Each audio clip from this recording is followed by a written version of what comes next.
ప్రియమైన దేవుని పిల్లలారా, యేసుక్రీస్తు వారి పేరట అందరికీ వందనాలు. ప్రభువు పేరట మీ అందరికీ శుభములు, దీవెనలు కలుగునుగాక.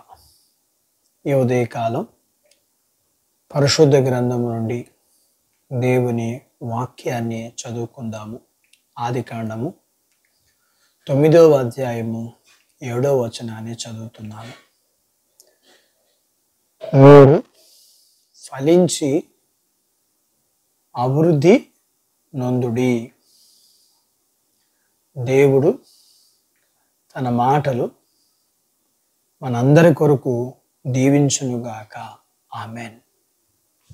ప్రియమైన దేవుని పిల్లలారా, మానవులైన వారు ఫలించి అభివృద్ధి పొందాలనేదే దేవుని యొక్క హృదయ వాంఛ. అందుకనే దేవుడు ఏదైనా తోటలో ఆదాము అవ్వలతో ఆ దేవుడు అన్నమాట, మీరు ఫలించి అభివృద్ధి పొందండి అని. అలాగే ఆ దేవుడే భూమి మీదకి యేసుగా దిగివచ్చి ఈ భూమి మీద జీవించినప్పుడు ఆయన తన శిష్యులతో మీరు బహుగా ఫలించండి అని తన శిష్యులతో అన్నారు.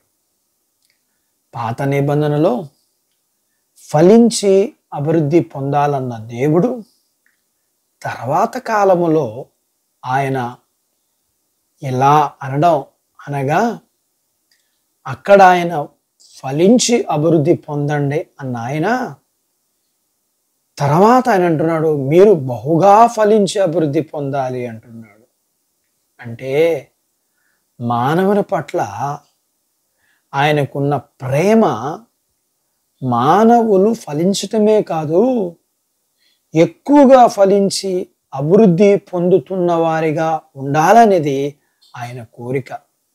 అయితే ఒక మాట, ఆశీర్వాదం ఆయన దగ్గర ఉంది. లేఖనం ఏం చెప్తుందంటే, బుద్ధి జ్ఞానాలు సర్వసంపదలు ఆయన దగ్గరే ఉన్నాయని లేఖనం చెప్తుండగా, ఆశీర్వాదాలకు కారణభూతుడగు ఆ దేవుణ్ణి ఆరాధిస్తూ ఆ దేవుని వాక్యాన్ని మంచి మనసుతో విని ఆ వాక్యాన్ని అవలంబించి లోకమును విడిచి మరచి లోక ప్రకారం జీవించక దేవుని యందు నిలిచి ఉంటే అప్పుడు నీకు దేవుని యొక్క దర్శనం కలుగుతుంది. అప్పుడు దేవుడు ఆశీర్వాదాలు పొందుకుంటావు. అలాగనే భూ సంబంధమైన ఆశీర్వాదాలు, పరలోక సంబంధమైన ఆశీర్వాదం ఖచ్చితంగా పొందుకోవాలి. ఇలా పరిశుద్ధ గ్రంథంలో ఎంతోమంది దొంగలు, నరహంతకులు, వ్యభిచారులు, మోసగాళ్ళు, ధనవంతులు, రాజులు, అధికారులు, సామాన్యులు, సామంతులు, ఇలా ఎంతోమంది పైన చెప్పుకున్నట్లుగా దేవుని విధానములో చేసి పరలోక భూ సంబంధమైన దీవెనలు పొందుకున్నారు. అట్టి బాధ్యత దేవుడు మనందరకు దయచేయునుగాక. ఆమెన్. దేవుడు తన మాటలు మనందరి కొరకు దీవించునుగాక. ఆమెన్. ప్రార్థించుకుందాం. మమ్మల్ని మిక్కిలిగా ప్రేమించిన మా ప్రియా పరలోకపు తండ్రి, మీ పరిశుద్ధ నామమును బట్టి మీకు వందనాలు. ఈ ఉదయకాలం మీ పాదాల దగ్గర మీ లేఖనాన్ని మేము నేర్చుకోవడానికి సహాయం చేశారు.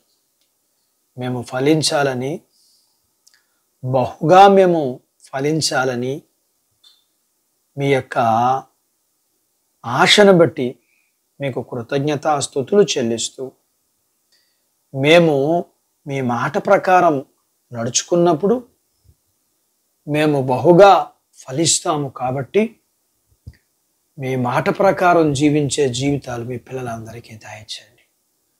వారు బహుగా ఫలించడం ద్వారా మీ నామం మహింపరచబడటానికి సహాయం చేయండి. వీరిని, వీరి కుటుంబాన్ని, వీరు కలిగినంతటిని దీవించండి. చిన్న బిడ్డలను, యవనస్తులను, వృద్ధులను, స్త్రీ పురుషులను దీవించండి. వారి చదువులు, ఆరోగ్యాలు, ఉద్యోగాలు, పొలాలు, పశువులను దీవించండి. వివాహాలు కావలసిన వారికి వివాహాలు, గర్భం లేని వారికి గర్భము, గర్భం కలిగిన వారికి సుఖప్రసూతి, ప్రసూతి అయిన బిడ్డలకి ఆరోగ్యం ఇవ్వండి.